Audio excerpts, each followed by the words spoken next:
গোটা ভারতে সাম্প্রদায়িক দাঙ্গা দিয়ে ডুবিয়ে ফেলেছে। মুসলমানেরা আজকে তার সেখানে এতিম অবস্থায় পড়ে আছে। জিহাদের প্রেরণা নিয়ে যদি প্রয়োজন হয় বাংলাদেশের যুদ্ধ যদি করা লাগে ভারতের সাথে, আর যুদ্ধ করা লাগবে, রাসূলুল্লাহর ওয়াদা আছে। কার ওয়াদা? নাসাই শরীফ, ইবনে মাজাহ, এই তার দুটি হাদিসের মধ্যে হযরত আবী হুরায়রা রাদিয়াল্লাহু তাআলা আনহু বর্ণিত হাদিস রয়েছে। বলেছেন দুই শ্রেণীর লোক কিয়ামতের দিন জাহান্নাম থেকে মুক্ত হয়ে যাবে। এক শ্রেণী হচ্ছে যারা ঈসা আলাইহিস সালামের সাথে সাথী হয়ে যারা লড়বে আর শহীদ হবে, কিয়ামতে তারা জান্নাতে যাবে, জাহান্নাম থেকে মুক্ত।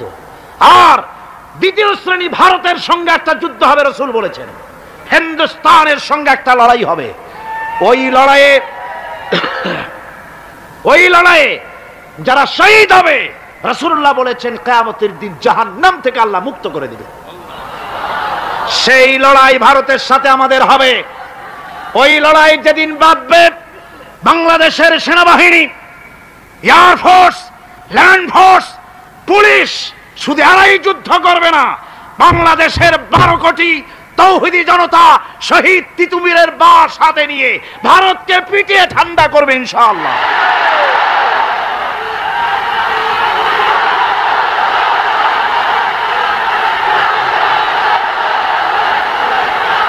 আমাদের শত্রু, আমি বারবার বলছি, হিন্দুরা শত্রু নয়, শত্রু হচ্ছে ভারতীয় এজেন্ট যারা, ভারতের দালাল যারা, ওরা আমাদের দুশমন, ঠিক কিনা? তারা বাংলাদেশের স্বপ্ন এখানে বসে দেখে, পত্রপত্রিকার মাধ্যমে, টিভির মাধ্যমে হাজারো প্রচেষ্টা তারা চালিয়ে যাচ্ছে ইসলামের বিরুদ্ধে। সুতরাং ইসলামকে জমিনে টিকিয়ে রাখার জন্য চাই সংগ্রাম। তাই আল্লাহ রাব্বুল আলামিন বলেছেন وَتُجَاهِدُونَ فِي سَبِيلِ اللَّهِ بِأَمْوَالِكُمْ وَأَنفُسِكُمْ ذَلِكُمْ خَيْرٌ لَكُمْ إِن كُنتُمْ تَعْلَمُونَ।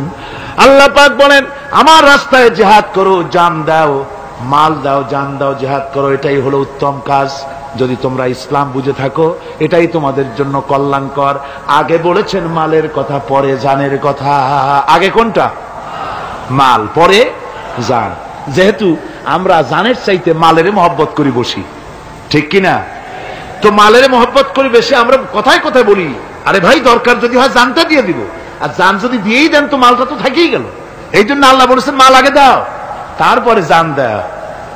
আমরা খুব চালাক, আমরা জান দিতে প্রস্তুত, মাল দিতে প্রস্তুত নই। একবার একটা লোক যাচ্ছে রাস্তা দিয়ে, সাথে তার প্রিয় কুকুর। কুকুরটা জিহ্বা বেরিয়ে গেছে, মরে যাচ্ছে। কুত্তার মালিক কাঁদতেছে। একজন লোক এসে বলে ভাই তুমি কাঁদো কেন? কয় যে আমার এই কুত্তাটা খুব প্রিয় কুকুর, কুকুরটা মরে যাচ্ছে তাই কাঁদছে। কুকুর মরে কেন? কয় কুকুরটা মরতেছে 3 দিন ধরে আমি কোনো খাবার তাকে দিতে পারিনি, সেই জন্য কুকুরটা মরছে। আচ্ছা হোক কুকুর, তবু তো আল্লাহর সৃষ্ট এক প্রাণী, কি খেতে দেওয়া যায়? এদিক ওদিক তাকায় দেখে কুকুরের মালিকের কাছেই রয়েছে একটা পোটলা। কয় মিয়া তোমার এই পোটলার মধ্যে কি? কয় পোটলার মধ্যে হালুয়া আর রুটি।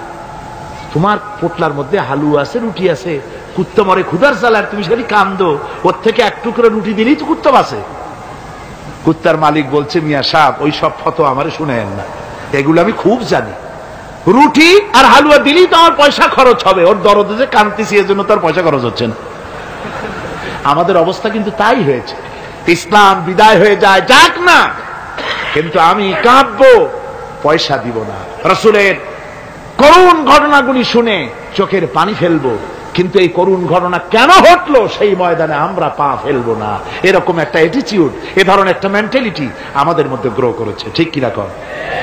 আমার ভাইয়েরা, মাল দিতে হবে, জান দিতে হবে, সবকিছুকে উৎসর্গ করে দিতে হবে আল্লাহর দ্বীন প্রতিষ্ঠার জন্য। যার পয়সা আছে পয়সা দিয়ে কি করবেন যদি আল্লাহর দ্বীন এ জমিনে কায়েম না হয়? আল্লাহর দ্বীন কায়েম না হলে অসত্য, বদমাশি, শয়তানি, সব রকমের অন্যায় কাজ দিয়ে ভরে যাবে দেশ। ক্রমান্বয়ে অশান্তির দিকে যাবে, শান্তি আসবে কেবলমাত্র ইসলাম প্রতিষ্ঠা হলে পরে। আমাদের অবস্থা হলো যে আমরা ওই কুফাবাসীদের মতো। কাদের মতো? কুফাবাসীদের মতো। কুফাবাসীরা হযরত ইমাম হোসেনের জন্য দারুণ ভাবে কেঁদেছে, ঠিক কিনা? কুবাবাসীরা ইমাম হোসেনকে দাওয়াত দিছিল কারা? কুবাবাসীরা। অনেকগুলি চিঠি তারা লিখছে। কুবাবাসীরা ইমাম হোসেনকে ভালোবাসতো, দাওয়াত দিয়েছে, তার জন্য কেঁদেছে। কিন্তু কুবাবাসীদের চোখের পানিটা ছিল ইমাম হোসেনের জন্য, আর অস্ত্র, টাকা পয়সা, শক্তি সবটা ছিল এজিদের জন্য। কথা বুঝতে পেরেছ? কুবাবাসীদের মতো অবস্থায় আমাদের হয়েছে।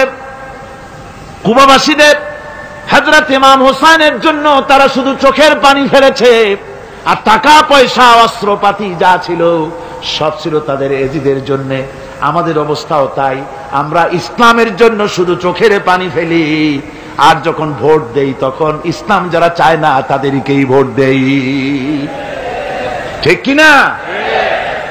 আমাদের টাকা, আমাদের পয়সা, আমাদের ইলেকশন, আমাদের হরতাল, আমাদের ধর্মঘট সবকিছু হচ্ছে ইসলাম যায় না, যারা চায় না তাদের জন্য।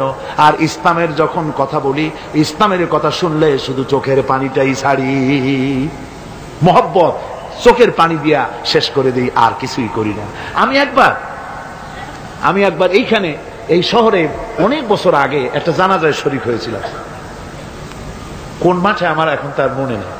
জানাজার পরে যিনি জানাজা পড়ালেন তিনি বললেন, ওই লাশকে সামনে রেখে বললেন, কেন আসিল? তো তখন আমি নতুন নতুন চিটাগাং আসছি, আমি ভাষা ভালো করে বুঝিও না। একজন বললো কেন আসিল? সবাই কইলো গম আসিল। তাই বললাম যে গম আসিল, এই মরা মানুষের সাথে গম, আমি আটা গম তাই মনে করেছি যে এটার কি সম্পর্ক। আমি ইমাম সাহেবকে জিজ্ঞেস করলাম যে আপনি বললেন কি, আর জনগণই বা বললো কি? কয় যে আমি জিজ্ঞেস করলাম যে লোকটা কেমন ছিল, তো সবাই বললো ভালো ছিল। তাই বললাম তো ফায়দা কি?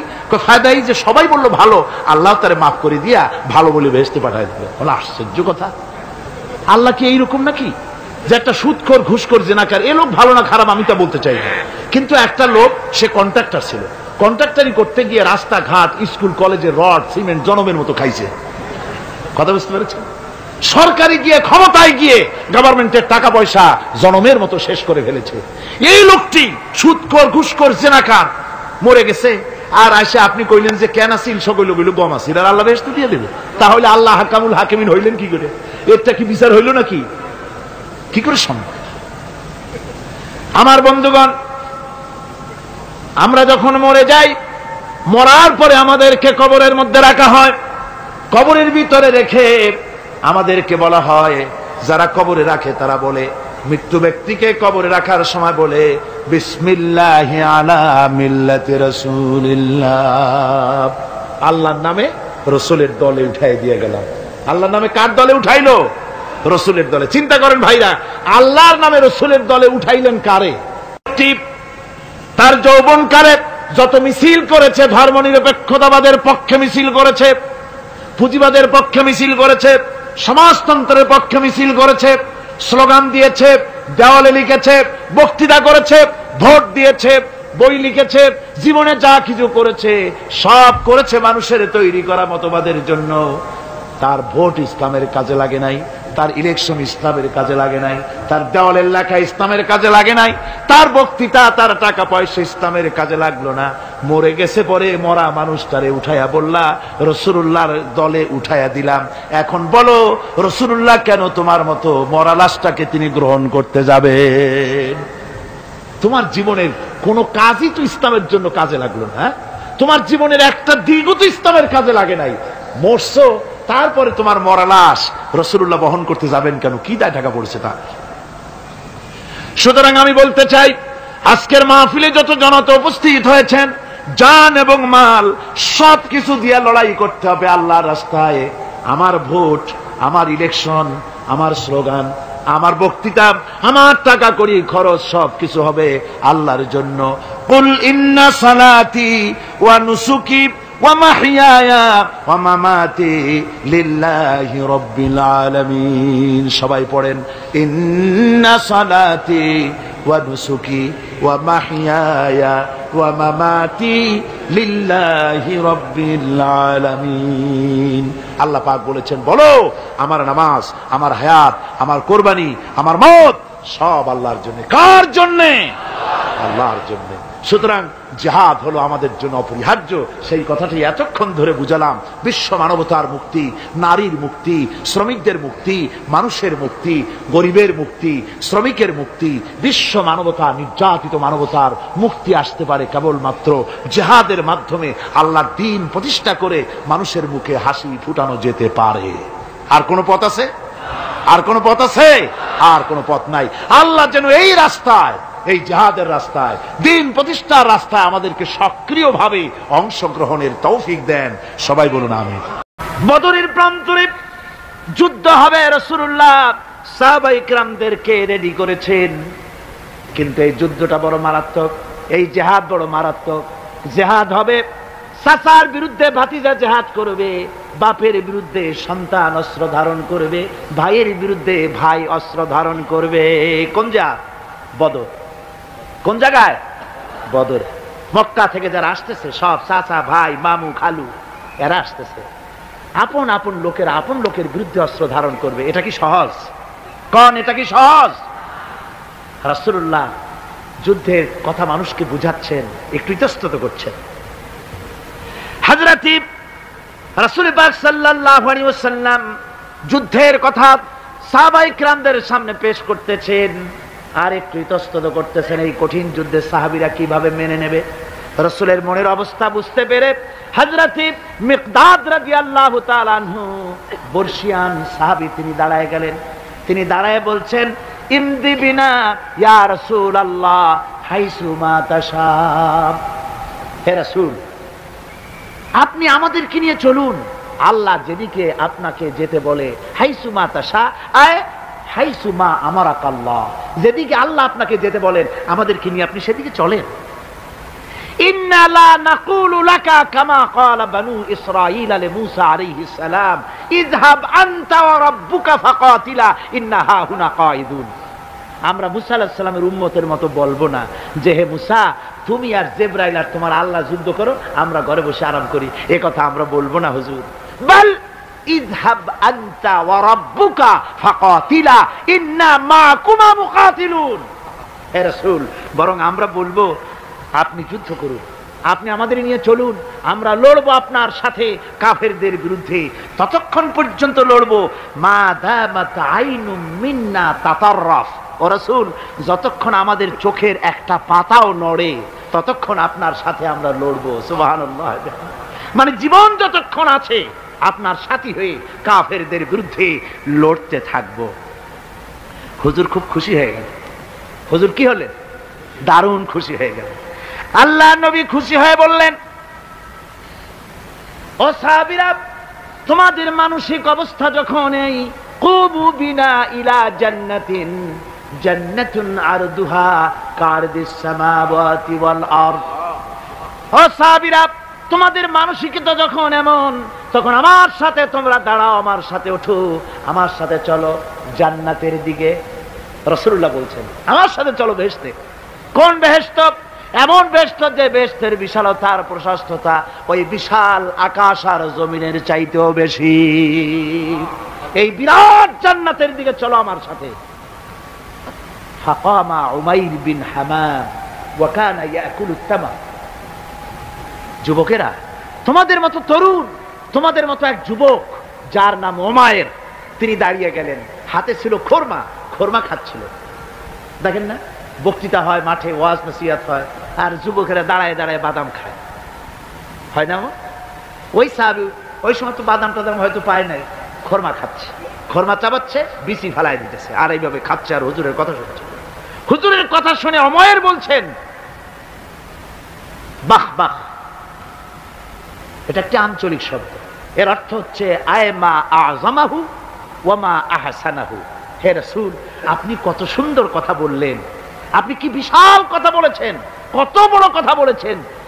জিহাদ করলে, জান দিলে এমন বেহেশত পাবো, জান্নাতুন আরদুহা কারদিস সামাওয়াতি ওয়াল আরদ, যে বেহেশতটা হবে ওই বিশাল আকাশের চাইতেও বিস্তীর্ণ, এমন বেহেশত পাবো। ওয়াল্লাহি লাউ কুনতু হাইয়ান হাত্তা আকুলাহুন্না ইন্নাহা লাহায়াতুন তাওয়িলা। আল্লাহর কসম, আমি যদি হাতের সবগুলি খোরমা খেতে যাই তাহলে তো অনেক সময় লাগবে, বেহেশতে যেতে দেরি হয়ে যাবে, অনেক দেরি হয়ে যাবে বেহেশতে যেতে। ফারামা বিহীন না, হাতের সবগুলি খরমা তিনি ফেলে দিলেন। ও যুবকেরা, হযরত ওমর তোমার মতো যুবক খরমা খাওয়া সহ্য করলেন না আল্লাহর জান্নাতে যাওয়ার লোভে। জান্নাতে যেতে দেরি হয়ে যাবে, আল্লাহর সঙ্গে দিদার করতে দেরি হয়ে যাবে, এই মনে করে হাতের খরমাগুলি ফালায় দিলেন, জিহাদের ময়দানে ঝাঁপায়ে পড়লেন। হাদিস শরীফে এসেছে, উমাইর জিহাদ করে বেশ কিছু কাফেরদেরকে নিহত করে নিজেও শহীদ হয়ে গেলেন। রাসূলুল্লাহ বদরের শাহাদাতের জানাজা করার সময় একজন সাহাবী বলে দিলেন, হুজুর এই সেই উমাইর, আপনি যখন বেহেশতের কথা বলছিলেন, খরমাগুলি খাওয়ার তর সহ্য হয় নাই বেহেশতে যাওয়ার জন্য, এই সেই উমাইর। আল্লাহর নবী উমাইরের কাছে দাঁড়ায় আঙ্গুল দিয়ে তার শরীরের দিকে দেখায় বললেন, ইন্নাকা মিন আহলিহা। ও যুবক, যেই বেহেশতের জন্য খরমা খাওয়ার সময় তুমি পাও নাই, আমি নবী সাক্ষী দিচ্ছি তুমি অবশ্যই সেই বেহেশতের অধিবাসী, ওই বেহেশত তোমার জন্য। সুবহানাল্লাহ। আমার ভাইরা, কিয়ামতের দিন এই জান্নাত আল্লাহ রাব্বুল আলামিন দান করবেন ওই সব লোকদের জন্য যারা জান দিবে, মাল দিবে, রক্ত দিবে আল্লাহর দ্বীনের জন্য। কিসের জন্য? আল্লাহর দ্বীন কায়েমের জন্য। যারা জান মাল ওয়াকফ করে দেবে, জীবনকে উৎসর্গ করে দেবে, তাদের জন্য আল্লাহ পাক এই বিরাট নিয়ামত রেখেছেন। তরুণদের বলতে চাই, যুবকদের বলতে চাই, আর বাতিলের পেছনে ঘুরো না, আর তোমার ওই সব নেতাদের পেছনে ঘুরো না যারা নিজেরাও নামাজ পড়ে না, তোমাকেও নামাজের কথা বলে না। ওরা নিজেরা মিথ্যা কথা কয়, তোমরা টের পাও না? কি বলেন, টের পাওয়া যায় না? মারামারি করে নিজেরা আর বদনাম দেয় অপরের উপরে। চোখের সামনে যারা এরকম পারে, চোখের সামনে যারা এরকম পারে, তাহলে রাত দিন 24 ঘন্টা তাদের আমলটা কেমন? এদের পেছনে ঘুরে কোনো লাভ নাই। কোনো লাভ আছে? হ্যাঁ, একটা লাভ আছে। সেই লাভটা হচ্ছে টাটকা কিছু সুখ পেতে পারো, কিছু মদের টাকা, কিছু হোটেলের টাকা, কিছু পরের মেয়ে নিয়ে ঘোরার টাকা, কিছু ভ্রমণের টাকা, কিছু অস্ত্রপাতি, কিছু ত্রাস সৃষ্টি করা। আর ত্রাস সৃষ্টি করবা, কয়টা অস্ত্রের মালিক হইছ? যুবক, তরুণ, বিপদগামী তরুণদের বলবো, সরকার অননুমোদিত অস্ত্র যাদের কাছে আছে, শুনে রাখো, এই অস্ত্র কাউকে ক্ষমা করে না, এই অস্ত্র কাউকে ক্ষমা করে না। সাপ পোষার মতো, যে সাপ তুমি দুধ কলা দিয়ে পোষো, ওই সাপ তোমাকে আবার দংশন করবে। ওঝা মরে না মরে না? সাপ খেলা যারা দেখায় তারা মরে কিনা? ওই সাপই তাকে কাটে। সুতরাং গভর্নমেন্ট অনুমোদিত অস্ত্র তোমার কাছে, পাইপ গান, রিভলভার, স্টেন গান, এলএমজি, আদমজি, কত রকমের অস্ত্রপাতি যুবকদের কাছে। ঘুম নাই, সারা রাত অস্ত্র থাকে কাছে, আর কি কি লাল পানি খাইয়া চোখ দুইটায় থাকে এত বড় বড়, দেখলেও ভয় করে, মাথায় ভাল্লুকের মতো চুল। মানুষ মারো তোমরা, মানুষ মারো। আহা, যারে মারলা একটুখানি হিউম্যানিটি, বিবেক দিয়ে চিন্তা করো। যাকে মেরেছ ওই রাত্রে তার বাড়ির কাছে যাও, ওই রাত্রে গোপনে তার বাড়ির কাছে গিয়ে দেখো তার মা কিভাবে তার সন্তানের জন্য কাঁদতেছে, মায়ের কোলটা খালি হয়েছে বলে কিভাবে কাঁদতেছে, তার বাবা কিভাবে কাঁদতেছে, তার বউ থাকলে কিভাবে ছটফট করতেছে, তার কলিজার টুকরা সন্তান থাকলে কিভাবে আব্বা আব্বা বলে কাঁদতেছে। যারে গুলি করে মেরেছো একবার বাড়ির কাছে গিয়ে কান পাচা শোনো। মনে রাখো যুবক, সন্ত্রাসীরা, শুনে রাখো, অস্ত্র দিয়া মানুষকে যারা মেরেছো, আল্লাহর কসম করে বলি, যেভাবে মেরেছো ওইভাবে তোমাকেও নিহত হতে হবে, কোনো সন্দেহ নাই।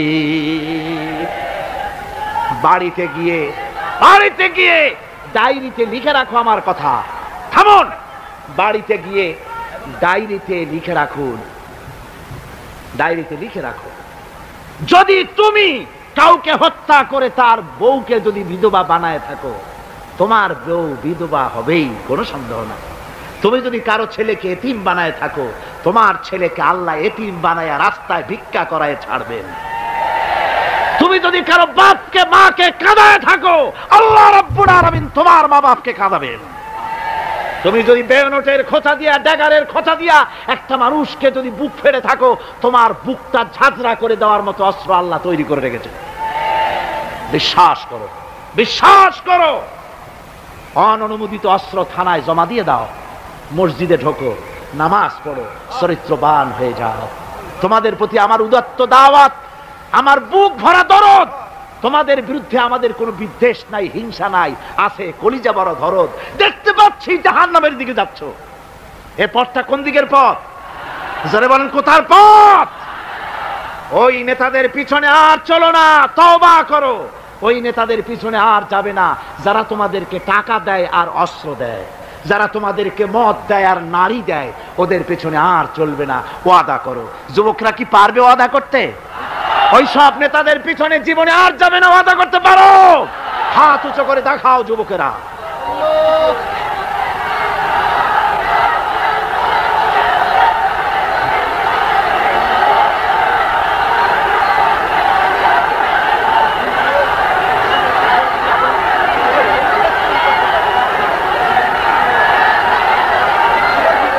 আমার মুসলমান ভাইরা, আমি তো দাঁড়াতে বলি নাই। জি জি জি জি জি জি বসেন বসেন। জি, বুঝতে পেরেছি কালকের টেকনিক অবলম্বন করেছেন আপনারা আর কি।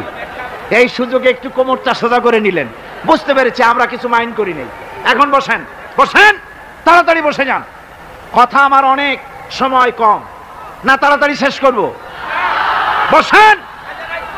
আপনারা না বসতে তো কথা বলতে পারবো না, বসতে হবে। অত্যন্ত জরুরি জরুরি কথা আছে, সে কথাগুলি আমাদের শুনতে হবে। যেহেতু এই মাহফিলের পর আবার আপনাদের সামনে কথা বলতে পারবো, এর কোনো গ্যারান্টি নাই। আছে নাকি কোনো গ্যারান্টি? নাই। সুতরাং বসতে হবে, কেউ দাঁড়াবে না। জোরে সোরে জিকির করেন, লা ইলাহা ইল্লাল্লাহ, লা ইলাহা।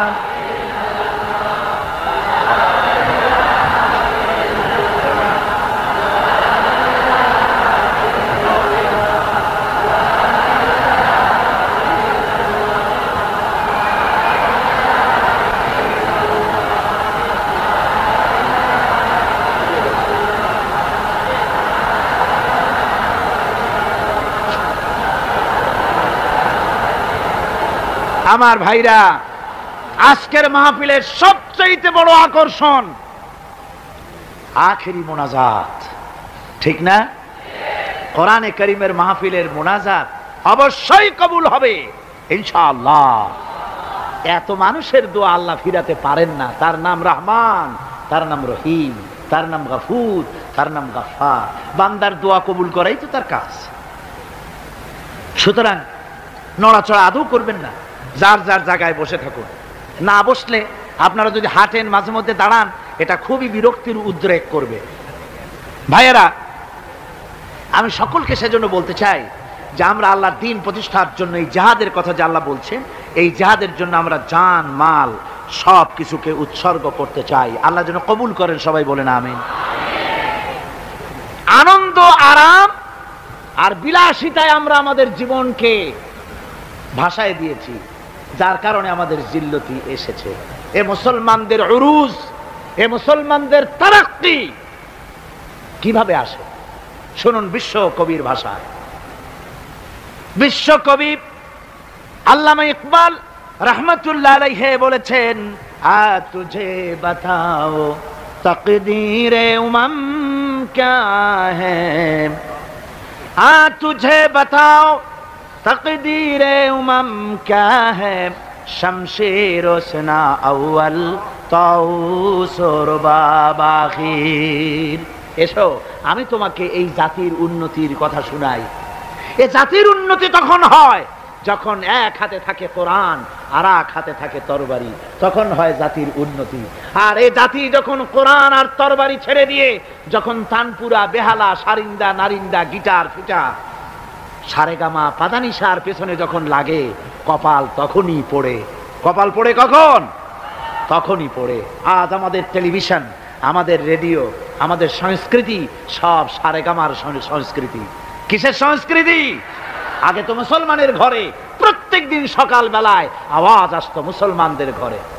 সকাল বেলায় মুসলমানদের ঘরে ঘরে জানালার ফাঁক দিয়ে আওয়াজ আসতো, বিসমিল্লাহির রহমানির রহিম, সূরা ইয়াসিন, সূরা আর রহমান ইত্যাদির তেলাওয়াত ভেসে আসতো। এখন আর তেলাওয়াত ভেসে আসে না। এখন মুসলমানদের ঘরের থেকে সকালবেলায় আওয়াজ আসে সারেগামা, পাদানিশা, বাবা খালু, মামু নানা, হাবি জাবি, এই গানের ট্রেডিংগুলি, গানের শব্দগুলি চলে আসে। কোরআন শিখবার জন্য, শিখাবার জন্য ছেলের জন্য যে মৌলবি রাখে, সারা মাস পড়াবে, বেতন 300 টাকা। আর গানের মাস্টার যে গান শিখাবে, রবীন্দ্রসঙ্গীতের প্যানপ্যানানি সুর শিখাবে, নাচ শিখাবে, সপ্তাহে 2 দিন এসে 2 ঘন্টা শিখাবে, বেতন 3000 টাকা। কপাল পোড়া জাতি। কি পোড়া জাতি? জাতি তার কপাল পুড়েছে। কোরআনের সাথে তার সম্পর্ক কম, জিহাদের সাথে সম্পর্ক কম, সম্পর্ক হয়েছে গানের সাথে, সম্পর্ক নাটকের সাথে। তাই আজ আল্লাহর দ্বীন কায়েমের জন্য লড়াইয়ের ময়দানে আসতে হবে। বাংলাদেশে কিন্তু জিহাদের ডাক এসে গেছে। কিসের ডাক এসেছে? জিহাদের ডাক এসেছে। এই জিহাদে সাড়া দিতে হবে। আমি আগেই বলেছি, ওই জিহাদ ওই রকম না যে লাঠি ঠেঙ্গা নিয়ে ঝাঁপায় পড়বে। জিহাদ হচ্ছে বাতিলের বিরুদ্ধে। টেলিভিশনের ভিতরে নাটকের মাধ্যমে ইসলামকে অসম্মান করা হচ্ছে, মুসলমানদের দাড়িকে অসম্মানিত করা হচ্ছে, টুপিকে অসম্মানিত করা হচ্ছে। তারপরে সিনেমার ভিতরে, গানের মধ্যে ইসলামকে অপমানিত করা হচ্ছে, যার কারণে এর বিরুদ্ধে জাতি সোচ্চার না হওয়ার কারণে আস্তে আস্তে মুসলমানদের ঈমান কমে যাচ্ছে। বাতিল শক্তিশালী হচ্ছে, বাতিল শক্তিশালী হয়ে আক্রমণ করছে। আপনারা বলেন, ভারতের কি ক্ষমতা মসজিদ ভেঙে দেয়? এই পৃথিবী কি মুসলমান কম? জোরে বলেন, মুসলমান কম? তাহলে ভারতের বাবরি মসজিদ তারা ভাঙলো কি করে? সাহস পেল কোথায়? সাহস পেয়েছে আমরা আমাদের ঐক্য বিনষ্ট করেছি, আমাদের ঐক্য ভেঙে ফেলেছি। আমরা একজন আর একজনকে গালি দেই, মুসলমান না বলে গালি দেওয়া হয়। পরস্পরের মহব্বত নাই, স্বীকৃতি নাই, শ্রদ্ধা নাই, ঐক্যবদ্ধভাবে আমরা নাই। আমরা আমাদের চরিত্র নাই, চরিত্র নষ্ট করেছি। ফলে তারা বুঝতে পেরেছে এই মুসলমান সেই মুসলমান নয় যারা জীবনের চাইতে মৃত্যুকে বেশি ভালোবাসতো, যাদের চরিত্র ছিল উন্নত। এরা সেই জাতিরা, এরা মিথ্যা কথা বলে, এরা জুয়া খেলে, এরা মদ খায়, এরা জেনা করে, এরা বদমাশি করে। এদের সেই চরিত্র নাই যেই চরিত্রের বলে আমাদের অপকর্মের মোকাবেলা করতে পারে। এই বিশ্বাস নিয়ে তারা তা বাবরি মসজিদের উপরে হামলা করেছে। বাবরি মসজিদ ভাঙলো। মসজিদের উপরে যখন শাবল মারা হচ্ছিল, কেবল নিউজ নেটওয়ার্কের মাধ্যমে আমরা এই দৃশ্য দেখেছি, টেলিভিশনের পর্দায় দেখেছি শাবল মারা হচ্ছে। তখন মনে হচ্ছিল শাবল তো মসজিদের উপরে পড়ছে না, শাবল যেন পড়ছে পৃথিবীর 125 কোটি মুসলমানের কলিজার উপরে। ভারত মসজিদ ভেঙে দিল। এরপরে এই মসজিদ ভাঙলো বিজেপি, শিবসেনা সহযোগিতা করলো ভারতের প্রধানমন্ত্রী নরপশুরাও। পৃথিবীর বর্তমান পৃথিবীর নিকৃষ্ট মানব সন্তান, জঘন্য শয়তান নরপশু। ওইটা নরসীমা নয়, ভারতের প্রধানমন্ত্রী মানুষ না, এটা একটি শয়তান। জোরে বলেন, এটা কি? পৃথিবীর ইতিহাসকে কলঙ্কিত করেছে। আজ পর্যন্ত পৃথিবীতে কোথাও মসজিদ ভাঙা হয়েছে এর কোনো ইতিহাস নয়। আর ভারতের বেয়াদব সরকার বাংলাদেশে যখন সংসদে ভারতীয় এজেন্টদের প্রতিবাদের মোকাবেলায় যখন ভারতের এই কাজের নিন্দা জানানো হলো, ভারতের বেয়াদব সরকার তখন বলছে বাংলাদেশের গতিবিধির উপরে আমরা কড়া নজর রাখছি। বেটা বেয়াদব, বাংলাদেশ কি তোমার ভুটান না সিকিম? বাংলাদেশের উপরে কড়া নজর রাখার অধিকার তোমার নাই। এই পৃথিবীতে বাংলাদেশের সবচাইতে বড় দুশ্মন ভারত। সবচাইতে বড় দুশ্মন কে?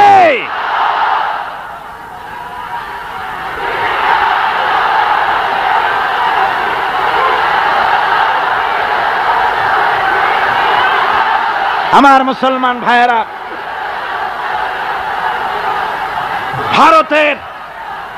ভারতের জনগণের সাথে আমাদের কোনো বিদ্বেষ নাই, ভারতের জনগণের সাথে আমাদের কোনো শত্রুতা নাই, ঠিক কিনা? আমাদের দুশ্মনী নরপশুর সাথে। তুমি একটা সরকার, তোমার হাতে রয়েছে সেনাবাহিনী, তোমার সাথে বিএসএফ, তোমার হাতে ল্যান্ড ফোর্স, এয়ার ফোর্স, সব বাহিনী তোমার হাতে। মসজিদ ভাঙে চোখের সামনে, তোমার বাহিনীর লোকেরা অস্ত্র নিয়ে দাঁড়িয়ে থাকে, একটা ফাঁকা গুলিও করলো না।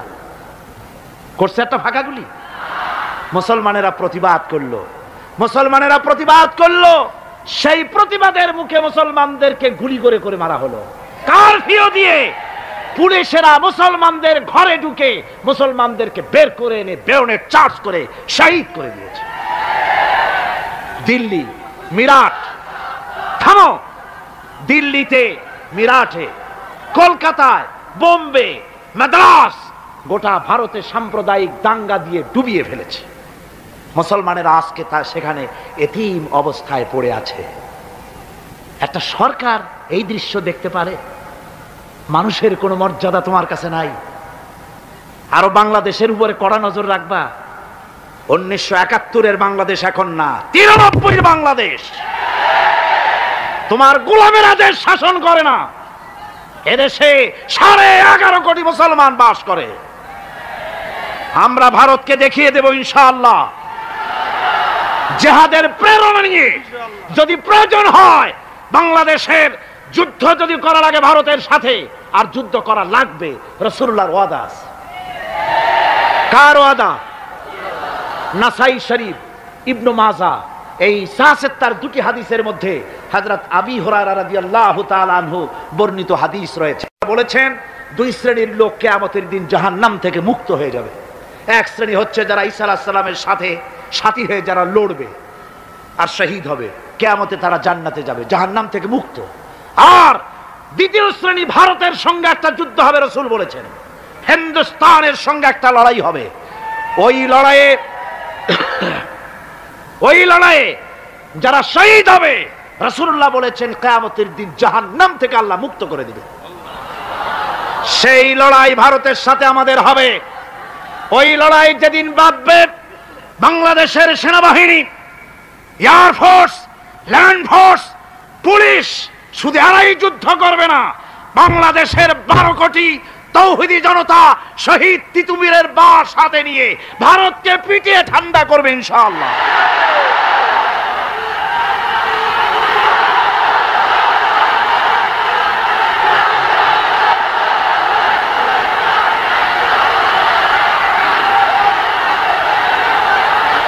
আমার দেশে ভারতের মসজিদ ভাঙার প্রতিবাদে আমাদের দেশে একটা হিন্দুও মরে নাই, কথা ঠিক কিনা কন? কিন্তু ভারতে ভেঙেছে তারা বাবরি মসজিদ, আমার দেশের 15 জন মুসলমান পুলিশের গুলিতে নিহত হয়েছে। আমার দেশে হিন্দু মরে নাই, তোমরা আমার দেশে সেখানে আমার মুসলমান মেরেছো। হযরত আব্দুল্লাহ বিন ওমর রাদিয়াল্লাহু তাআলা আনহু বলছেন যে আমি রাসূলের সঙ্গে কাবা শরীফ তাওয়াফ করতেছিলাম, আমি বলতে শুনলাম রাসূল বলছেন, হে কাবা, তোমার কত মর্যাদা, তোমার কত সম্মান, তুমি কত মহান, তোমার কত ইজ্জত। তবে কাবা শুনে রেখো, আল্লাহ রাব্বুল আলামিনের একটা মুমিন বান্দার যে মর্যাদা, তোমার মর্যাদা যত হোক একটা মুমিনের চাইতে নিশ্চয়ই বেশি নয়। তোমরা মসজিদ ভেঙেছো আর আল্লাহর মুমিন বান্দাদেরকে ভেঙেছো। ভারত সরকার শুনে রাখো, মসজিদ ভাঙো নাই, তকদির ভেঙেছো। মসজিদ যেভাবে মসজিদের ইটগুলি টুকরা টুকরা হয়েছে, গোটা ভারত আজ হোক কাল হোক মসজিদের ইটের মতোই টুকরা টুকরা হয়ে যাবেই যাবে ইনশাআল্লাহ।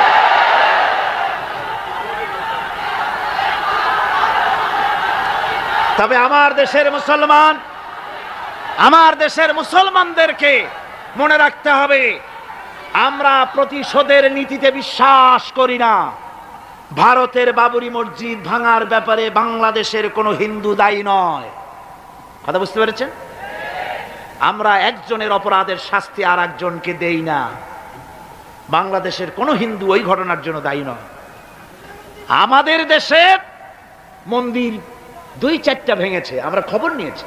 এই মন্দিরগুলি মুসলমানেরা ভাঙে না, এই মন্দিরগুলি ভারতের এজেন্টদের উস্কানিতে হিন্দুরা নিজেরা ভেঙেছে, মুসলমানেরা ভাঙে না। ভারতীয় দালালেরা বাংলাদেশের সারা পৃথিবীতে সাম্প্রদায়িক সম্প্রীতির ভাব মূর্তিকে ক্ষুণ্ণ করার জন্য এই কাজ তারা করেছে। নরসিংদীতে, আর মিয়া থামো না, নরসিংদীতে সেখানে দেখা গেছে গভীর রাত্রে কাপড়ের দোকানদার হিন্দু ঘরের সমস্ত কাপড় চোপড় সরাইয়া নিজের দোকানে আগুন দিতে গিয়েছে, পুলিশ তখন তারে ধরেছে। ভারতের 5 গোলামেরা হিন্দুদের দিয়ে এই কাজগুলি করাইছে, কোন মুসলমান মন্দির ভাঙে নাই। বাংলাদেশ গোটা বিশ্বের বুকে সাম্প্রদায়িক সম্প্রীতির সহস্র বছরের উজ্জ্বল দৃষ্টান্ত। আলহামদুলিল্লাহ পড়ে। তার কারণ হচ্ছে আল্লাহর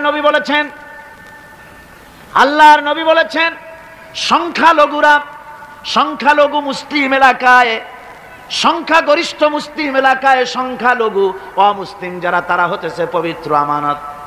ওই আমানতের কেউ যদি খেয়ানত করে, অর্থাৎ অমুসলিমদের পরে যদি কেউ অত্যাচার করে, তাহলে আমি নবী মুহাম্মদুর রাসূলুল্লাহ সাল্লাল্লাহু আলাইহি ওয়াসাল্লাম কিয়ামতের দিন আল্লাহর দরবারে মুসলমানদের বিরুদ্ধে মামলা দায়ের করব। এই জন্য আমরা সবচাইতে পরধর্ম সহিষ্ণু জাত। আমার ভাইয়েরা ভালো করে মনে রাখুন, ভারতের বাবরি মসজিদ সহ এখন তারা আরো অন্যান্য মসজিদও ভাঙ্গা শুরু করবে, প্ল্যান নিয়েছে, ভাঙতেছে। তাজমহলকেও তারা ভাঙবে, অন্যান্য মসজিদও ভাঙবার পরিকল্পনা নিয়েছে। ওরা যদি মসজিদ একটা ভাঙতে ভাঙতে, আল্লাহ না করুন, সবগুলিও যদি ভাঙে, বাংলাদেশের একটা মন্দিরকে আমরা ভাঙতে দেব না। এর নাম ইসলাম। এর নাম কি?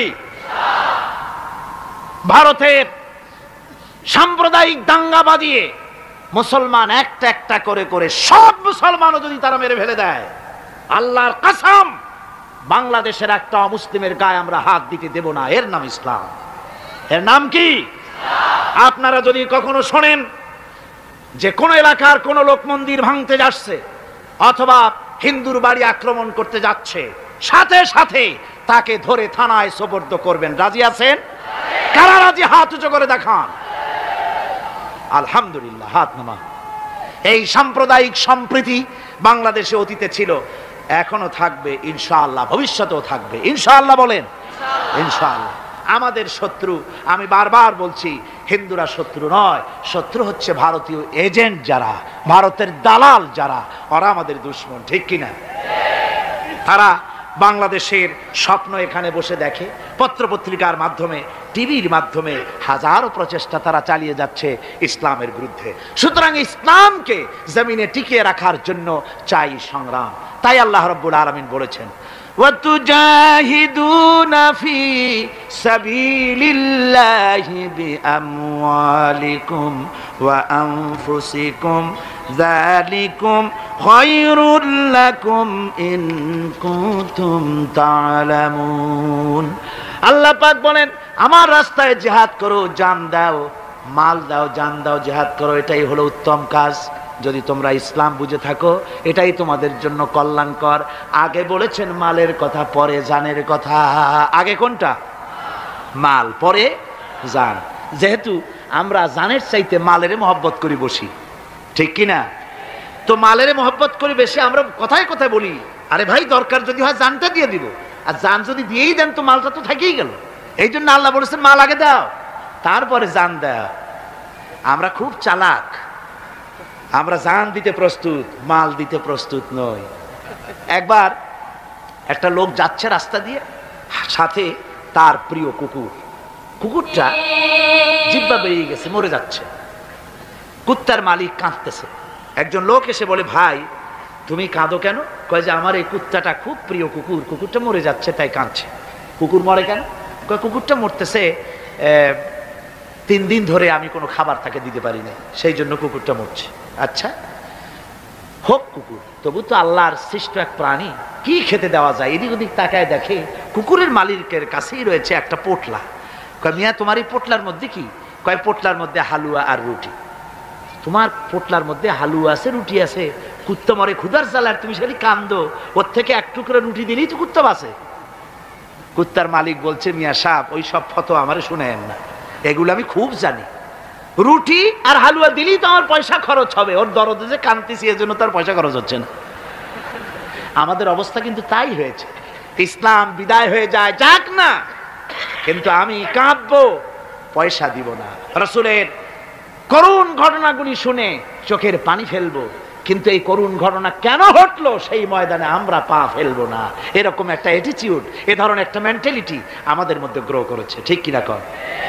আমার ভাইয়েরা, মাল দিতে হবে, জান দিতে হবে, সবকিছুকে উৎসর্গ করে দিতে হবে আল্লাহর দ্বীন প্রতিষ্ঠার জন্য।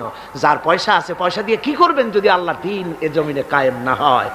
আল্লাহর দ্বীন কায়েম না হলে অসত্য, বদমাশি, শয়তানি, সব রকমের অন্যায় কাজ দিয়ে ভরে যাবে দেশ, ক্রমান্বয়ে অশান্তির দিকে যাবে। শান্তি আসবে কেবলমাত্র ইসলাম প্রতিষ্ঠা হলে পরে। আমাদের অবস্থা হলো যে আমরা ওই কুফাবাসীদের মতো। কাদের মতো? কুফাবাসীদের মতো। কুফাবাসীরা হযরত ইমাম হোসেনের জন্য দারুণ ভাবে কেঁদেছে, ঠিক কিনা? কুফাবাসীরা ইমাম হোসেনকে দাওয়াত দিছিল কারা? কুফাবাসীরা। অনেকগুলি চিঠি তারা লিখছে। কুফাবাসীরা ইমাম হোসেনকে ভালোবাসতো, দাওয়াত দিয়েছে, তার জন্য কেঁদেছে। কিন্তু কুফাবাসীদের চোখের পানিটা ছিল ইমাম হোসেনের জন্য, আর অস্ত্র, টাকা পয়সা, শক্তি সবটা ছিল এজিদের জন্য। কথা বুঝতে পেরেছেন? কুফাবাসীদের মতো অবস্থাই আমাদের হয়েছে। কুফাবাসীদের হযরত ইমাম হোসেনের জন্য তারা শুধু চোখের পানি ফেলেছে, আর টাকা পয়সা অস্ত্রপাতি যা ছিল সব ছিল তাদের এজিদের জন্য। আমাদের অবস্থাও তাই, আমরা ইসলামের জন্য শুধু চোখের পানি ফেলি, আর যখন ভোট দেই তখন ইসলাম যারা চায় না তাদেরকেই ভোট দেই,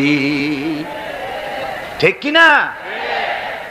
আমাদের টাকা, আমাদের পয়সা, আমাদের ইলেকশন, আমাদের হরতাল, আমাদের ধর্মঘট সব কিছু হচ্ছে ইসলাম যায় না, যারা চায় না তাদের জন্য। আর ইসলামের যখন কথা বলি, ইসলামের কথা শুনলে শুধু চোখের পানিটাই ছাড়ি, মোহব্বত চোখের পানি দিয়া শেষ করে দিই, আর কিছুই করি না।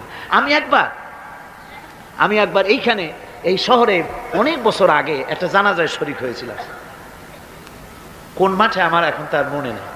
জানাজার পরে যিনি জানাজা পড়ালেন তিনি বললেন, ওই লাশকে সামনে রেখে বললেন, কেন আসিল? তো তখন আমি নতুন নতুন চিটাগাং আসছি, আমি ভাষা ভালো করে বুঝিও না। একজন বললো কেন আসিল, সবাই কইলো গম আসিল। তাই বললাম যে গম আসিল, এই মরা মানুষের সাথে গম, আমি আটা গম সে তাই মনে করেছি যে এটার কি সম্পর্ক। আমি ইমাম সাহেবকে জিজ্ঞেস করলাম যে আপনি বললেন কি, আর জনগণই বা বললো কি? কয় যে আমি জিজ্ঞেস করলাম যে লোকটা কেমন ছিল, তো সবাই বললো ভালো ছিল। তাই বললাম তো ফায়দা কি?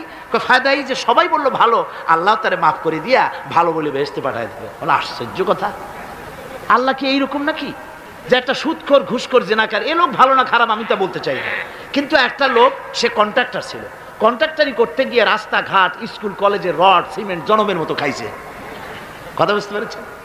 সরকারি গিয়ে, ক্ষমতায় গিয়ে গভর্নমেন্টের টাকা পয়সা জনমের মতো শেষ করে ফেলেছে। এই লোকটি সুদখোর, ঘুষখোর, জেনাকার মরে গেছে, আর আসে আপনি কইলেন যে কেন আসিল, সকল কইল গম আসিল, আর আল্লাহ বেহেশতে দিয়ে দেবে। তাহলে আল্লাহ হাকামুল হাকিমিন হইলেন কি করে?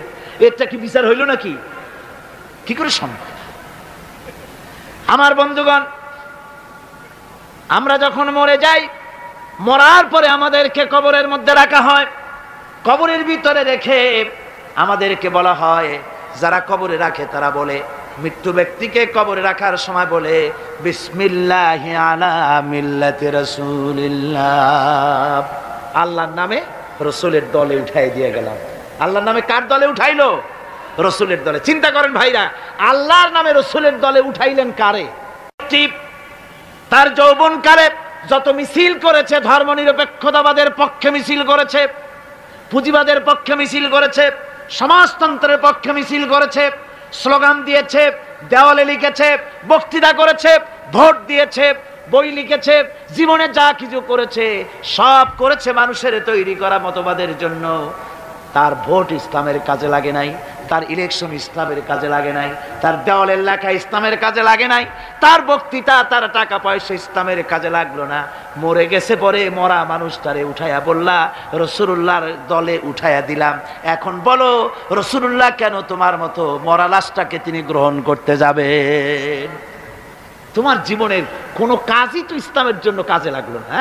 তোমার জীবনের একটা দিনও তো ইসলামের কাজে লাগে নাই। মরছো, তারপরে তোমার মরা লাশ রাসূলুল্লাহ বহন করতে যাবেন কেন? কি দায় টাকা পড়ছে তা? সুতরাং আমি বলতে চাই, আজকের মাহফিলে যত জনতা উপস্থিত হয়েছেন, জান এবং মাল সব কিছু দিয়ে লড়াই করতে হবে আল্লাহর রাস্তায়। আমার ভোট, আমার ইলেকশন, আমার স্লোগান, আমার বক্তৃতা, আমার টাকা কড়ি খরচ সব কিছু হবে আল্লাহর জন্য। কুল ইন্না সালাতি ওয়া নুসুকি ওয়া মাহইয়ায়া ওয়া মামাতি লিল্লাহি রাব্বিল আলামিন। সবাই পড়েন, ইন্না সালাতি ওয়া নুসুকি ওয়া মাহইয়ায়া ওয়া মামাতি লিল্লাহি রাব্বিল আলামিন। আল্লাহ পাক বলেছেন, বলো আমার নামাজ, আমার হায়াত, আমার কোরবানি, আমার মত সব আল্লাহর জন্য। কার জন্য? আল্লাহর জন্য। সুতরাং জিহাদ হলো আমাদের জন্য অপরিহার্য। সেই কথাটি এতক্ষণ ধরে বুঝালাম। বিশ্ব মানবতার মুক্তি, নারীর মুক্তি, শ্রমিকদের মুক্তি, মানুষের মুক্তি, গরিবের মুক্তি, শ্রমিকের মুক্তি, বিশ্ব মানবতা, নির্যাতিত মানবতার মুক্তি আসতে পারে কেবলমাত্র জিহাদের মাধ্যমে। আল্লাহর দ্বীন প্রতিষ্ঠা করে মানুষের মুখে হাসি ফুটানো যেতে পারে। আর কোনো পথ আছে? আর কোনো পথ আছে? আর কোনো পথ নাই। আল্লাহ যেন এই রাস্তায়, এই জিহাদের রাস্তায়, দ্বীন প্রতিষ্ঠার রাস্তায় আমাদেরকে সক্রিয়ভাবে অংশগ্রহণের তৌফিক দেন। সবাই বলুন আমিন। সবাই বলুন আমিন। এবার আমি বলবো মা বোনদের ব্যাপারে। মা বোনেরা বিগত 4 দিন এ মাহফিলে এসেছেন। তারা হচ্ছেন আমাদের অর্ধেক। তারা আমাদের কি? এই পৃথিবীর অর্ধেক জনশক্তি নারী। এই নারীর অধিকার ইসলাম কি দিয়েছে তা নারীরা অনেকেই জানেন না।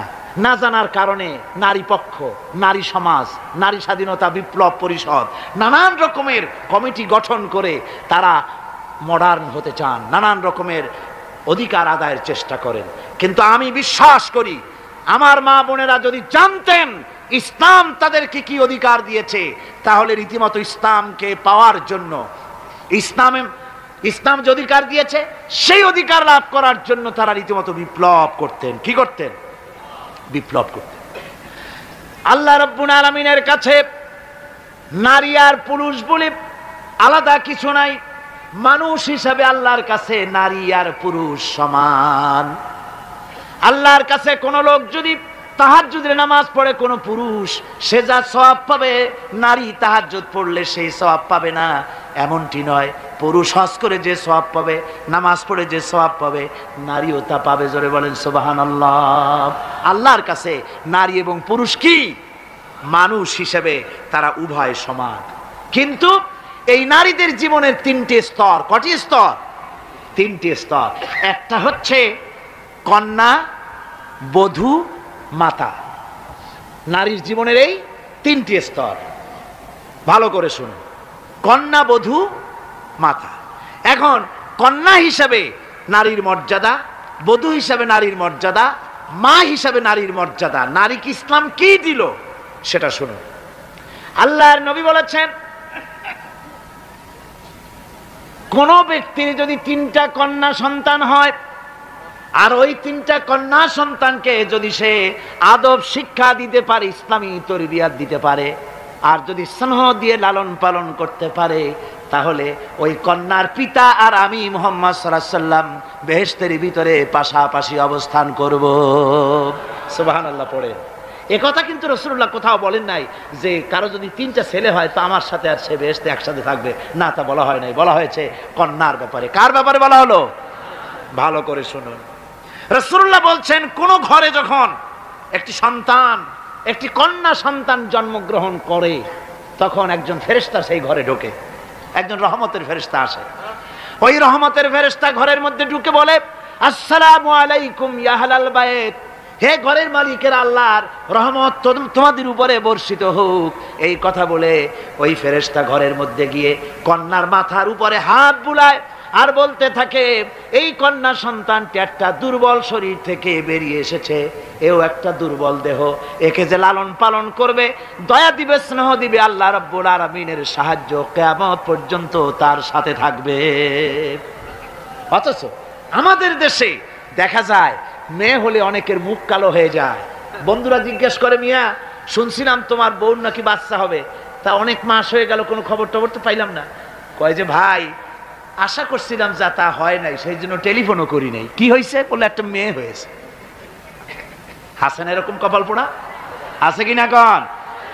বারবার মেয়ে হয় বলে স্ত্রীকে তালাক দিয়েছে, এমন ঘটনাও বাংলাদেশে ঘটেছে। বউর যদি বারবার মেয়ে হয় তাহলে সেজন্য কি স্ত্রী দায়ী? যদি মানুষের জন্য দায়ী হয় মেয়ে বারবার হওয়ার জন্য, তাহলে তুমি স্বামী, তুমি তুলসী দুধের দোয়া তুলসী পাতা হলে কি করে? তুমিও তো দায়ী তার জন্য। আসলে স্বামী স্ত্রী মেয়ে হওয়ার জন্য, ছেলে হওয়ার জন্য কেউ দায়ী না। এ কোরআনে কারিমে রাব্বুল আলামিন বলেছেন, আমি যাকে খুশি শুধু ছেলে দেই, যাকে খুশি শুধু মেয়ে দেই, যাকে খুশি তাকে ছেলেও দেই মেয়েও দেই, আবার যাকে খুশি আমি কিছুই দেই না। এটা আমার কুদরত।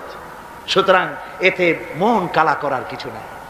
নবীজি বলেছেন, কন্যার পিতাদেরকে গালি দিও না। অনেকে টিটকারি করে, বারবার মেয়ে হয় ছেলে একটাও হয় না, সেই জন্য টিটকারি বটকারি করে। আল্লাহ নবী বলেছেন, মেয়ের পিতাকে গালি দিও না, ঠাট্টা করো না, যেহেতু আমি মুহাম্মদ রাসূলুল্লাহ সাল্লাল্লাহু আলাইহি ওয়াসাল্লাম, আমি মেয়েদের পিতা, আমি নিজে মেয়েদের পিতা, খবরদার মেয়েদের পিতাকে গালি দিও না। রাসূলুল্লাহ বলেছেন, আকাশের নিচে জমিনের উপরে খাদিজার মতো মহিলা আর নাই। সেই হযরতে খাদিজা রাসূলের 4টি মেয়ে পেটে ধারণ করেছিলেন। সুবহানাল্লাহ। মেয়ের প্রতি রাসূলুল্লাহ যথেষ্ট মহব্বত করতেন, মেয়েকে খুব ভালোবাসতেন হুজুর সাল্লাল্লাহু আলাইহি ওয়াসাল্লাম। হুজুরের কলিজার টুকরা ছিলেন মা ফাতিমা রাদিয়াল্লাহু তাআলা আনহা। হুজুর যখন কোথাও যেতেন সকলের শেষে দেখা করতেন ফাতেমার সঙ্গে, আর বিদেশ থেকে সফর করে এসে সকলের আগে দেখা করতেন ফাতেমার সঙ্গে। সুবহানাল্লাহ। রাসূলুল্লাহ আরো বলেছেন, তোমরা যখন বাজারে যাবে বা ব্যবসা করতে যাবে বা বিদেশে যাবে, আসার সময় যে সব হাদিয়া নিয়ে আসো। আমরা যখন বাইরে যাই, বাজারে যাই, কিছু হাদিয়া আনি না, জামা কাপড় চকলেট ইত্যাদি আমরা আনে থাকি। রাসূলুল্লাহ বলেছেন, হাদিয়াগুলি তোমরা যারা বিদেশে যাও বাজারে যাও হাদিয়া আনবে, আর এনে ঘরের মধ্যে ঢুকে তা শুরু করবে মেয়েকে দিয়ে। প্রথমে দেবে মেয়েকে। সুবহানাল্লাহ। মেয়ের মর্যাদা ইসলামে সব চাইতে বেশি। কোন যুগে? যে যুগে মেয়ে হলে পরেই মাটির নিচে ঘেরে রাখতো, আছাড় মেরে বের ফেলে দিত। বেআইয়ি যামবিন কুতিলাত, কোন অপরাধে তাদেরকে হত্যা করা হলো। আল্লাহ পাক কোরআনে কারীমের মধ্যে বলেছেন, তাদের অপরাধ আর কিছু না, তারা নারী, এই জন্য তাদেরকে মেরে ফেলা হতো। রাসূলুল্লাহ তাদের ইজ্জত দিলেন। সুবহানাল্লাহ বিহামদিহি। রাসূলুল্লাহ সম্মান দিলেন, ইজ্জত দিলেন তাদেরকে। কন্যা হিসাবে নারীর এই মর্যাদা। ফাতেমাকে রাসূল এত ভালোবাসতেন, ইন্তেকালের সময় হযরত ফাতেমা কাঁদতে কাঁদতে বেহুশ হয়ে যাওয়ার উপক্রম হয়ে গেছে। রাসূলুল্লাহ হযরত ফাতেমাকে ইশারা দিলেন। হযরত ফাতেমা তার কান নিয়ে রাসূলুল্লাহর মুখের কাছে লাগাই দিলেন। আল্লাহ নবী কি যেন বললেন কানে কানে, হযরত ফাতেমার কান্না বন্ধ হয়ে গেল। হযরত আয়েশা বলেন, মা রাসূলুল্লাহ তোমার কানে কানে কি বললো আর তোমার কান্না বন্ধ হয়ে গেল? হযরত ফাতেমা বলেন, ইয়া আম্মা জান, আমার আব্বা আমার কানে কানে বললো, মা ফাতেমা তুই কাঁদিস না, তোর কান্না আমার বরদাস্ত হয় না, তোমাকে কাঁদতে হবে না। আমি তোমাকে সুসংবাদ দিয়ে যেতেছি, আমি মরে যাওয়ার পর সর্বপ্রথম তোমার সাথে আমার দেখা হবে। রাসূলুল্লাহর এই ভবিষ্যৎবাণী হযরত ফাতেমা বুঝতে পেরেছেন যে হুজুরের ইন্তেকালের পরে আমার বেশি দেরি হবে না, আমিও তাড়াতাড়ি হুজুরের সাথে শামিল হতে পারবো। হুজুরের ইন্তেকালের 6 মাস পরেই হযরত ফাতেমা রাদিয়াল্লাহু তাআলা আনহা ইন্তেকাল করেছিলেন। কন্যা হিসাবে নারীর মর্যাদা ইসলাম অনেক অনেক গুণে বাড়িয়ে দিয়েছে। এই কন্যা শিশু, কৈশোর, যৌবন পেরিয়ে যখন যৌবনে তার বিয়ে হয়ে যায়, আল্লাহ রাব্বুল আলামিন তখন বলেন, ওয়া মিন আয়াতিহি আন খালাকা লাকুম মিন আনফুসিকুম আজওয়াজান লিতাসকুনু ইলাইহা ওয়া জাআলা বাইনাকুম মাওয়াদ্দাতান ওয়া রাহমা। আল্লাহ পাক বলেন, আমার নিদর্শনের ভিতরে একটু একটি নিদর্শন যে আমি তোমাদের থেকে তোমাদের জোড়া তৈরি করেছি, তোমাদের স্ত্রীদেরকে তৈরি করেছি, তোমাদের সাথে তোমাদের স্ত্রীর ভালোবাসা সৃষ্টি করেছি, মহব্বত সৃষ্টি করেছি। এই মহব্বত আমি আল্লাহ তৈরি করেছি। আর যখন বুড়ো হয়ে যায় মানুষ, স্বামী স্ত্রী যখন বুড়ো আর বুড়ি হয়, তখন আর ভালোবাসা থাকে না, তখন ওই ভালোবাসা সহৃদয়তার করুণায় আমি আল্লাহ পরিণত করে দেই। বুড়ার জন্য তখন বুড়ি ছাড়া আর উপায় নাই, বুড়িরও আর বুড়া ছাড়া উপায় নাই। তখন ভালোবাসা কোনো বিশেষ কোনো লক্ষ্য নিয়ে ভালোবাসা নয়, তখন একের উপরে অন্য একদম নির্ভরশীল হয়ে পড়ে। আল্লাহ পাক বলেন এই অবস্থা আমি আল্লাহ সৃষ্টি করে দেই। সুবহানাল্লাহি বিহামদিহি। আল্লাহ পাক বলছেন নারীদের উপরে, নারীদের সাথে, স্ত্রীদের সাথে ভালো ব্যবহার করো, ভালো ব্যবহার করো। তার কোনো ব্যাপারে যদি মনটা তোমার কখনো খারাপ হয়, কোরআন শরীফের মধ্যে আল্লাহ পাক বলে দিয়েছেন পরিষ্কার করে যে কখনো তার সাথে খারাপ ব্যবহার করো না।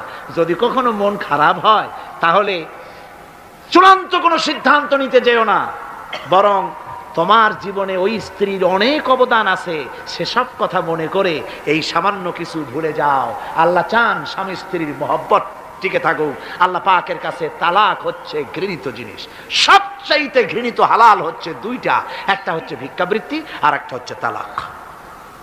আল্লাহ পাক নারীকে বলেছেন, নারী আর পুরুষকে বলেছেন যে তোমরা হচ্ছে হুন্না লিবাসুন লাকুম ওয়া আনতুম লিবাসুন লাহুন্না, তোমরা পরস্পর পরস্পরের জন্য পোশাক পরিচ্ছদের মতো অঙ্গাঙ্গি ভাবে একের উপরে অপরের পরিপূর্ণ অধিকার তোমাদের রয়েছে।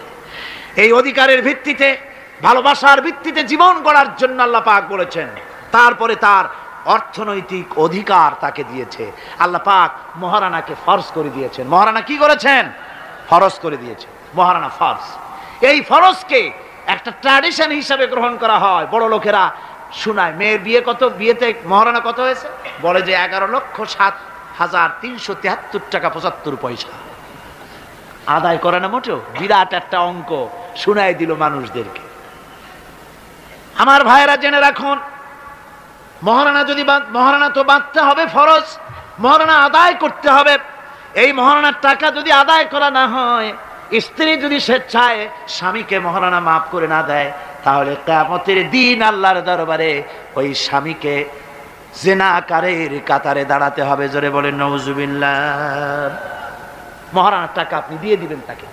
ওই মহারানার টাকা দিয়ে স্ত্রী যদি লক্ষ কোটি কোটি টাকার মালিক হয় ব্যবসা করে, তারপরেও স্ত্রীর সুখ শান্তি, রোগ শোক, খাওয়া পড়া সবকিছুর দায় দায়িত্ব কার? স্বামীর। সুবহানাল্লাহ পড়ে। নারীর অধিকার কত বেশি ইসলাম দিয়েছে। একটা মহিলা নির্বাচিত কলাম একটা বই লিখেছে, আমি ওই মহিলার নাম নিতে চাই না, আমার ঘৃণা করে। এই মহিলা লিখেছে যে রাসূলুল্লাহ বলেছেন পৃথিবীর সমস্ত জিনিস হচ্ছে ভোগের সামগ্রী, তার মধ্যে শ্রেষ্ঠ ভোগের সামগ্রী হচ্ছে নারী। নাউযুবিল্লাহি মিন যালিক। এমন কথা রাসূল বলেন নাই। রাসূল বলেছেন আদ-দুনিয়া কুল্লুহা মাতাউন ওয়া খায়রুল মাতাউদ দুনিয়া ইমরাতুস সালিহা। হুজুর বলেছেন পৃথিবীর সবকিছুই সম্পদ, এই সম্পদের মধ্যে শ্রেষ্ঠ সম্পদ হচ্ছে ন্যায়পরায়ণা নারী, সচ্চরিত্রা নারী শ্রেষ্ঠ সম্পদ, নিয়ামত। আর সেইটারে বানাইছে ভোগের সামগ্রী। আয়াত হাদিস তার ইচ্ছে মতো ব্যাখ্যা করেছে। সে লিখেছে যে এতদিন পুরুষ নারীকে ধর্ষণ করেছে, নারীদের কি হলো? তোমরাও পুরুষ ধর্ষণ করো। নাউজুবিল্লাহ পড়ে। এ আবার সরকারি চাকরি করে, তারপরেও মুসলমান দেশে এই শয়তানের চাকরিও থাকে। নাউজুবিল্লাহ পড়ে। আশ্চর্য কথা। আমি জানতে পেরেছি এই মহিলা অনেকগুলি স্বামী কর্তৃক পরিত্যক্তা, সেই জন্য পুরুষের উপরে তার দারুণ ঘৃণা, পুরুষের উপরে তার দারুণ ঘৃণা, ধর্মের উপরে তার দারুণ ঘৃণা। সে এখন কমিউনিস্টদের একটা বাছাই করা একটা লাঠি, এটা দিয়ে কোরআন হাদিসের অপব্যাখ্যা করে করে এগুলি সে করে যাচ্ছে নির্বিঘ্নে। সরকার কোনো কথা বলছে না। সরকার যে কথা বলছে না, এর জবাব সরকারকে দিতে হবে, আল্লাহর কাছে দিতে হবে, কোনো সন্দেহ নাই। আল্লাহকে গালি দেওয়া হচ্ছে, নবীকে গালি দেওয়া হচ্ছে, রসুলকে গালি দেওয়া হচ্ছে, বেহেশতকে গালি দেওয়া হচ্ছে, অথচ সরকার একদম চুপচাপ। নাটকের মধ্যে আরবি পড়া নিষেধ করা হচ্ছে। আমি প্রথম দিন বলেছিলাম, কি জানি নাটকের নাম, বারান্দা। আচ্ছা যাই হোক, সেই নাটকের মধ্যে দেখানো হচ্ছে যে আলিফ বা তা সা পড়াচ্ছে মৌলবি একজন। হোক না। একটা হিন্দুর স্ত্রী মুসলমান, সে কিন্তু বউ হিন্দু, সে হয়েছে নায়িকা। সে এসে বলছে এসব বন্ধ করো, অ ক খ পড়ো। এই কথার জাস্টিফিকেশন হতো যদি ছেলেরা এ বি সি ডি পড়তে থাকতো, আর যদি বলা হতো সব বন্ধ কর, অ ক খ পড়, এর একটা যৌক্তিকতা ছিল, ঠিক না? পড়তেছে আলিফ বা তাসা, সব বন্ধ কর, তার মানে কি? আলিফ বা তাসা হলো কোরআন, এর মানে কি? কোরআন। সুতরাং টেলিভিশনের মাধ্যমে কোরআনকে বন্ধ করার চেষ্টা চালাচ্ছে ভারতের গোলামেরা। সরকার চুপ করে থাকছে, সরকার নীরব। এর জবাব সরকারকে পেতে হবে, এড়াতে পারবে না। সুতরাং বলতেছিলাম, নারীর অধিকার প্রতিষ্ঠিত করেছে ইসলাম। কে করেছে? ইসলাম বলেছে মহারানার টাকা আদায় করে দাও। সেই মহারানার টাকা আদায় করা হলো না, এখন উল্টা, এখন মহারানা আদায় করে পুরুষেরা। সেটার নাম কি? যৌতুক। কন্যা পক্ষের কাছের থেকে যৌতুক নামে কৌতুক করে। ছেলে যখন ম্যাট্রিক পাস করে তখন ছেলের পিতা এতটুকুন হা করে, যখন বিএ পাস করে এতটা করে, যখন এমএ পাস করে ছেলের বাবা তখন হাঙ্গরের মতো এতটা হা করে। যত টাকা খরচ হয়েছে মেয়ের বাপের কাছ থেকে কড়ায় গন্ডায় উসুল করে নেব। তারপরে ছেলে আর মেয়ের বিবাহ ঘটায় দেয়, মাঝখানে ওরা কি করে? হ্যাঁ, ঘটক। এই ঘটক ঘটকালি করে। অমুকের ছেলে ইঞ্জিনিয়ার, খুব ভালো ছেলে, দারুণ ভালো। বলে কত ভালো? থানায় খুব রিপোর্ট আছে, যাই দেখো। খুব ভালো ছেলে। তা কি লাগবে? কালার টেলিভিশন লাগবে 10টা, তারপরে 5 জিপ লাগবে, 14 লক্ষ টাকা ক্যাশ লাগবে, আবুধাবিতে চাকরি লাগবে, ওয়াশিংটন ডিসিতে বাড়ি করে দেওয়া লাগবে। মানে মেয়ে জন্ম দিয়ে মেয়ের বাপ এমন পাপ করছে যে এইটা চালাতে গিয়া ছেলের বাপেরে তার 14 গোষ্ঠীর স্বাদ মিটাই দিতে হবে। এমন ছোট লোক, এমনই ছোট লোক কন্যার পিতার কাছ থেকে চাইয়ে চাইয়ে আদায় করে নেয়। এর চাইতে ভিক্ষুক, এর চাইতে খয়রাতি, এর চাইতে ছোট লোক আর কেউ হতে পারে। লজ্জা করা উচিত, শরম করা উচিত, মনে করা উচিত ওই লোক তো তার কলিজার টুকরাটাই আমাকে দিয়ে দিচ্ছে। 16 বছর 20 বছর লালন পালন করে কলিজার টুকরা মেয়েটাই তো আমাকে দিয়ে দিচ্ছে, আবার টেলিভিশন চাই কেন? ঘটক যা কন্ট্রাক্ট করলো, যদি তার থেকে কিছু কম হয় বিয়া ভাঙ্গে যায়, তাহলে বোঝা গেল কি মেয়ে বিয়ে করলো না টেলিভিশন বিয়ে করলো? তাহলে মেয়েটে বাদ দিয়ে টেলিভিশন কিনে তাই নিয়ে ঘুমাও। নাউযুবিল্লাহি মিন যালিক। কপাল পোড়া মুসলমান। অমুসলমান, যৌতুক মুসলমানদের জন্য দাবি করে আদায় করে নেওয়া জায়েজ নাই। আপনারা আমাকে জবাব দেন, শূকরের মাংস খাওয়া মুসলমানের জন্য কি হারাম? পায়খানা খাওয়া মুসলমানের জন্য কি হারাম? মনে রাখুন, শূকরের মাংস আর পায়খানা খাওয়া মুসলমানদের জন্য যেমন হারাম, যৌতুকের একটা সুতা দাবি করে আদায় করা ঠিক সেরকম হারাম। চিটাগং এবং চট্টগ্রামের বাইরের থেকে আগত মুসলমানেরা, আমি জিজ্ঞেস করতে চাই, যাদের ছেলে আছে যৌতুক নামের এই অপদার্থ কৌতুক মানবতার সাথে এই প্রহসন আদায় করে দাবি করে যৌতুকের টাকা গ্রহণ করার মতো শূকরের মাংস পায়খানা আপনারা খাবেন? জোরে বলেন, খাবেন? যারা ছেলের পিতা আছেন, কোরআনের মাহফিলে হাত উঁচু করে আমাকে দেখাতে হবে, কন্যা পক্ষের কাছ থেকে দাবি করে একটা সুতা আদায় করবেন না। কারা তারা? হাত উঁচু করে দেখান, হাত উঁচু করে রাখতে হবে। আলহামদুলিল্লাহ, হাত নামান, হাত নামান। আমি বলেছিলাম ছেলেদের পিতারা হাত তুলবে, কিন্তু বাচ্চা ছেলেরাও হাত তুলে ফেলেছে। অসুবিধা নাই, সব শিশুরা ঘুমিয়ে আছে। কি জানি, লক্ষ পিতা লক্ষ শিশু ঘুমিয়ে আছে। হ্যাঁ, সব শিশুদের অন্তরে। কাজে এই শিশুরাই একদিন পিতা হবে, তখন যেন আল্লাহ এই ওয়াদাটা তাদের মনে করায় দেন। জোরে কোন আমিন। জোরে বলেন আমিন। আপনাদের জানা মতে যদি যৌতুক কেউ আদায় করে টের পান, সালাম দিবেন না, তার সঙ্গে সামাজিক বয়কট করবেন, যেহেতু সে নারী নির্যাতনকারী। ঠিক কিনা বলেন? মা বোনেরা সম্মানের পাত্র, তাদেরকে বিয়ে করবেন সম্মান দিয়ে। আপনি টাকা দিয়ে বিয়ে করবেন, আপনাকে পয়সা দেওয়া হবে কেন? শ্বশুর যদি ইচ্ছে করে আপনাকে একটা কলম দেয়, শেরওয়ানি কাপড় দেয়, এই তো যথেষ্ট। আবার থালাবাটি ঘড়ি দিতে হবে, তুমি কি খয়রাতি? সম্মান থাকা উচিত, পার্সোনালিটি থাকা উচিত। শ্বশুরের টাকা দিয়ে বড়াই করবে, শ্বশুরের টাকা দিয়ে বাড়ি করবা, চাকরি করবা, লজ্জা করে না মুসলমান?